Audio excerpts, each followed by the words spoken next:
So let's talk about your first step. Your first step in becoming a person of influence, of getting this incredible asset of friendship, is to empty your mind on paper.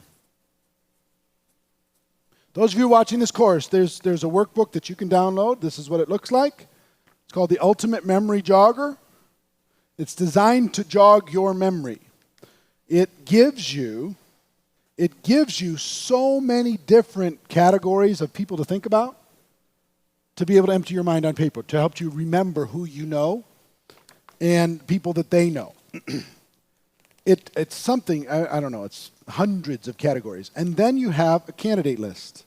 You got a master candidate list, you got a hot market, you got a warm market, you have a cold market list, you have a lead with product list, you have your best opportunity list, you have a long distance list, direct, indirect approach list.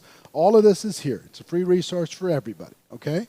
Now, when I say empty your mind on paper, let me give you some examples of this. In this memory jogger, I'll just give you the big categories, because see each one of these bolded categories on this page? I don't know if you can see it.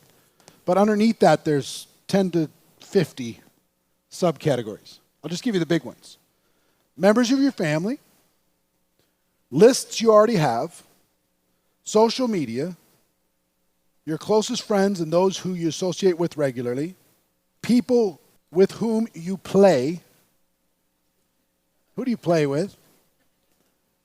Those you do business with. There's a whole list of who is your architect, association member, bus driver, butcher, baker, computer technician, kids, friends, parents, chiropractor, club members, delivery person, FedEx driver, fireman, florist, jewelry, leasing agent, mailman, minister, pastor, pet groomer, photographer, everything you can possibly think of. Anybody think of anybody while I was doing that? Those you've been associated with in the past, a whole list. Those who sold you your air conditioner, your boat, your business cards, your camper, your car, your truck, people you've done business with. I know individuals who are actively looking for a part-time job, are ambitious, enthusiastic. These is all psychographics. I know someone who is, and it's all the occupations, from accountants to yoga instructors, everything possible. Who lives in a different city? Who lives in a different state? All the states are listed, and literally go through each state and say, who do I know in Alabama? Who do I know in Arizona? Who do I know in California? And grow that list. This is work, okay? I didn't say that this is free. This is work. It's life work. We're going to do this, and then we're going to start bringing value to these people. All the countries are listed. Every country. So go through it. Take the time to go through it. And start there. And don't prejudge. Your job is just fill this list. Okay? Fill the list. Here's the rule. If they're still breathing, they go on the list. If they've said no before, they go on the list. If they've joined your business and quit, they go on the list.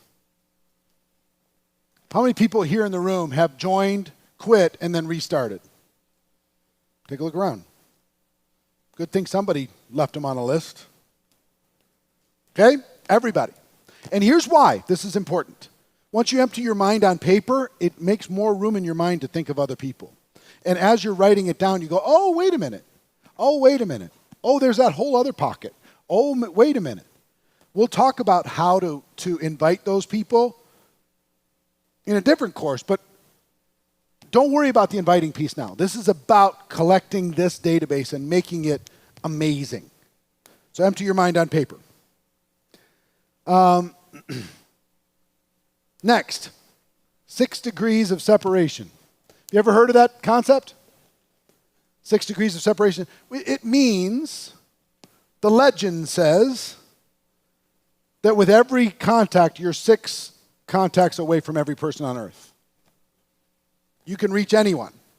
by who you know and who they know, who they know, who they know, who they know, who they know. By the time you get to 6, you get to everybody on the planet Earth.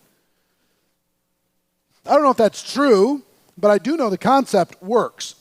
And here's what I want you to focus on with this one, is the second degree.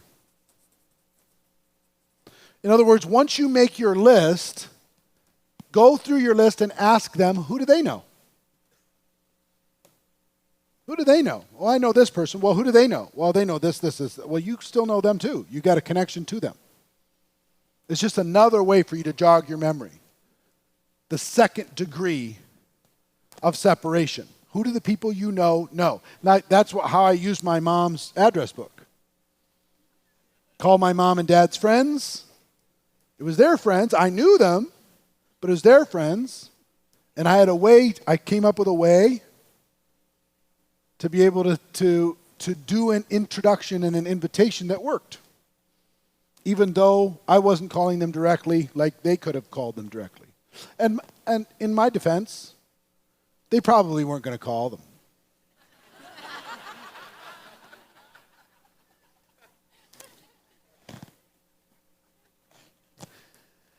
Now, I got to tell you another quick story about prejudging, because this is really hard not to prejudge. This person's nasty and mean. I don't want them on my list. It's ugly to even look at their name on my list. Anybody ever deleted somebody out of your contacts in your phone because you were tired of scrolling through and seeing their name? If you haven't, you have those people that hurt, go ahead. You can delete those. Keep them on your list, but keep them off your phone. I had some relatives that were pastors, evangelists, running around, anti-rock and roll. They were. And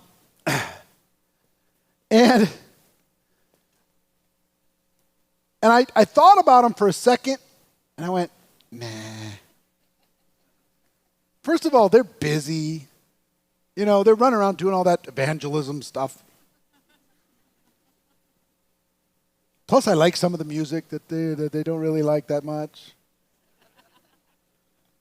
So I'm not going to call them. Well, later, somebody called them. And they became top 10 in a $1 billion a year company. One of them's here. Renee, you here? Stand up and say hi.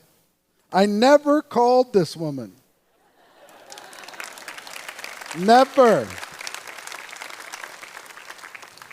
Renee, how much have you earned in your career approximately? About $6 million.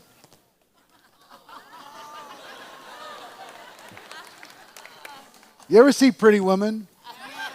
You get paid by commission, right? Big mistake. Huge.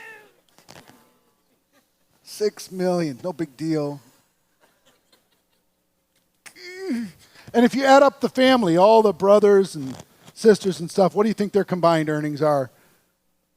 How much? 40 million.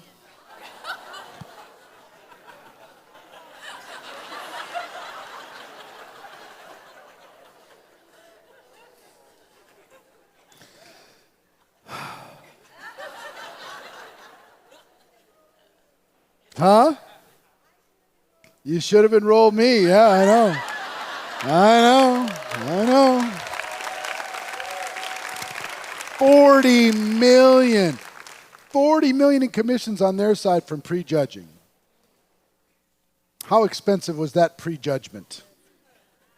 What if I didn't really have that much skill, but I just was willing to do it anyway? What if there was just a chance?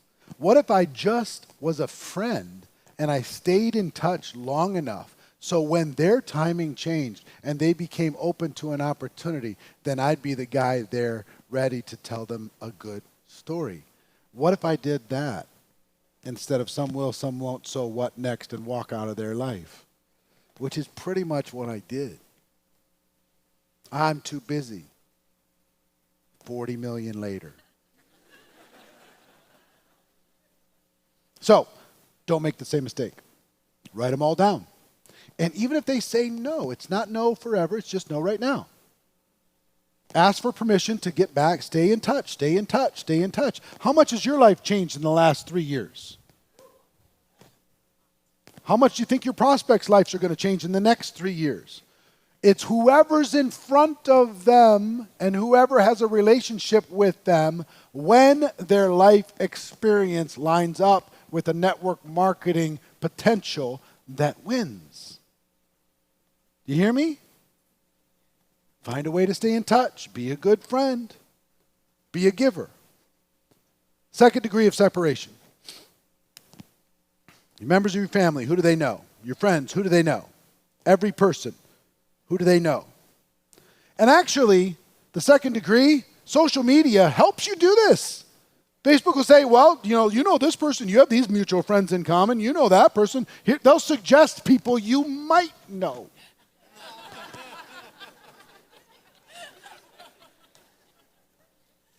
How hard is it? For crying out loud. Not very hard. You don't need a white pages. Just need to go on Facebook and say, Facebook, who should I talk to today? Not very hard.